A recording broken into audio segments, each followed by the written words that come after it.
the Tampa Bay Buccaneers and the Seattle Seahawks in their 50th year. They joined the NFL in 1976. They dusted off the old uniforms. Bucko Bruce made the trek to the Pacific Northwest. And somebody did point out, both of those uniforms were a lot more dull looking in the mid-'70s. Yeah. Like they have applied some PEDs to the design of those uniforms because those are not the original. Well, the colors are more vibrant. They all like maybe they never would have gotten rid of the old creamsicles if they looked that good in the 70s because they were a joke. People hated those uniforms. I think that's what it is more than anything. I think it's like once the organizations won. And these organizations have won and then won a Super Bowl, then it becomes like, wait, that uniform wasn't that bad that we were associated with being losers. It's like the Bengals uniform that you hated until they went to the Super Bowl. Exactly. It does. I mean, the Broncos, think about that. Everybody loves the old Orange Crush uniforms, but there in 1998 when they made the change, we were all like, man, they got to get rid of those uniforms. Those are loser uniforms. Like that. I mean, those stupid. They lost all those Super Bowls. Right, Yeah. right. It even felt like that with the Patriots a little bit before Bill Parcells went in there and changed things up. So, yeah, I think the winning also changes your outlook on it. Well, yesterday's Tampa Bay-Seattle game, arguably one of the most compelling 4:05 kickoffs of all time because that was friends and family broadcast in Tampa and Seattle. Probably 3% of the country saw this one. We're fortunate enough to be able to see all the games, and anybody who has Sunday ticket could see all the games. But 38-35 was the final score, and they were just up and down the field. The two former top 3 draft picks, the two former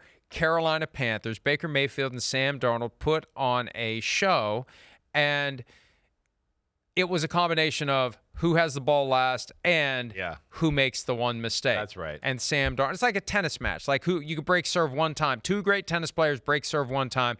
They broke serve on Sam Darnold one time, and that was all that it took for the Buccaneers. It was awesome to watch. I mean, you said it right. I mean, Sam Darnold and Baker Mayfield, they showed why they were both top 3 picks in the NFL draft. I continue to love these stories like we've seen with Daniel Jones and everything where, these guys are busts. Yeah, okay, they were busts because they were on shitty teams. That's an amazing stat. First game ever, 325-plus passing yards and 80-plus completion percentage for both quarterbacks. First time in the 105-year history of the NFL that's happened. It is. It's amazing. And like, it wasn't like these were screen passes or dink and dunk throws. These were like, no, we're looking to attack down the field. We get a 20-yard throw, or if we don't, our version of a check down is we throw it 12 yards down the field. I mean, that's what it's fun to watch about these two teams.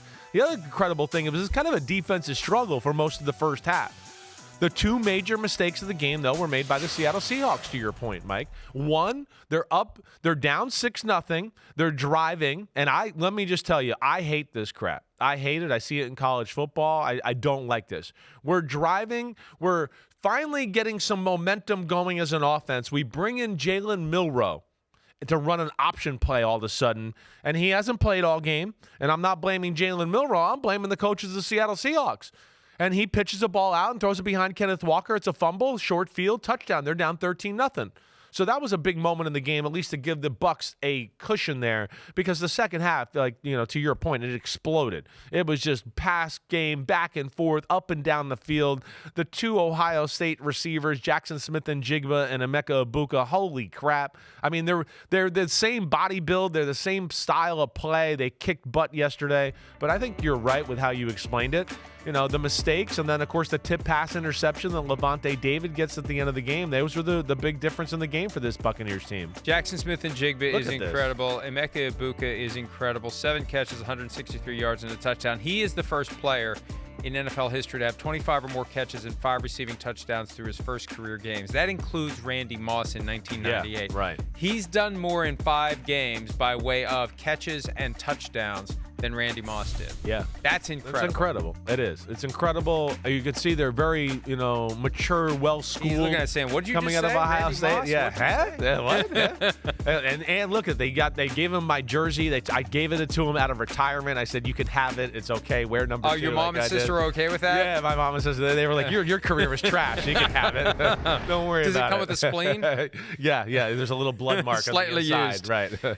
So, look, that was a huge win for the Bucs. With the Eagles down, like the Bucs, the Lions, the Rams blew their opportunity, but the 49ers. Even the Seahawks. Yeah, even Seahawks, that. Yeah. you feel like maybe there's an opening, and the Seahawks are a good team. As long as the Seahawks don't play at home. It's crazy. They're 9-1 under Mike McDonald and 2 at away, and they're 2-10 at home. Yeah, it's very. That's nuts. That's a place that was impenetrable. I know, and I thought with their defense, which has been pretty good this year, and all that. That's why I picked them to win this football game. But they had some injuries in the secondary, so I think that hurt them a little bit too, and we saw that. That's why partly why the Buccaneers gashed them in the past game. Baker Mayfield's on fire. The vibes are through the roof. The belief in the organization around him, it's all like incredible right now.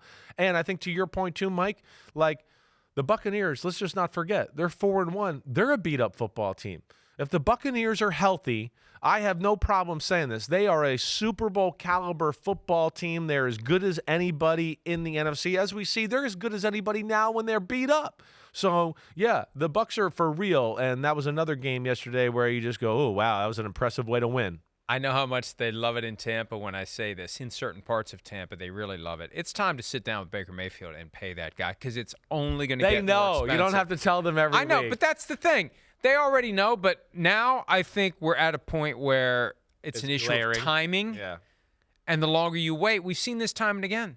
The longer you wait, the more expensive it gets. That's right. You try to do it the week after they win the Super Bowl. If they should win the Super Bowl, it's going to be a lot more expensive than it's going to be today.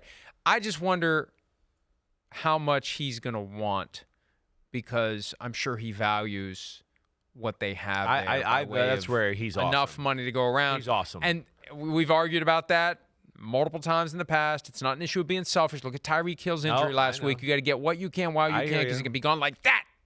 I know. So we'll see what they do. Yeah. But they should do something soon because it's only going to get more expensive. Just ask Jerry Jones or anybody else that's dragged their feet and ended up paying a lot more. Hi, it's Mike Florio. Thanks for watching PFT on YouTube. Hit subscribe for the latest news and analysis from Pro Football Talk.